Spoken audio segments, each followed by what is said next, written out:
बिहारमध्ये लालूंचा लालटेन फडफडत विझला। आता महाराष्ट्रामध्ये उभाटाची मशाल बारी आहे। बिहार निवडणुकांनंतर त्या निकालानंतर केशव उपाध्ये यांनी हे ट्विट केले। राज्यामध्ये महाविकास आघाडीचं तर भाजपने टीका केलेली आहे। केशव उपाध्ये यांनी बिहारच्या निकालानंतर ट्विट केलेलं आहे। काँग्रेस डुबते, मित्रपक्षाला संपवते असं त्यांनी या ट्विटमध्ये म्हटलेलं आहे। बिहारमध्ये लालूंचा लालटेन फडफडत विझला असं त्यांनी म्हटलं आणि आता महाराष्ट्रामध्ये उभाटाच्या मशालीची बारी असल्याचं सुद्धा त्यांनी म्हटलेलं आहे।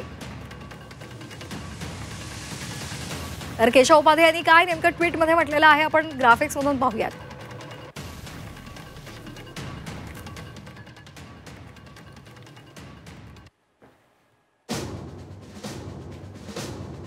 तर केशव उपाध्ये यांनी ट्विट केलेलं आहे, बिहारमधील पडझडीनंतर आता महाराष्ट्राची बारी। काँग्रेस स्वतः डुबतेच पण मित्र पक्षालाही संपवते।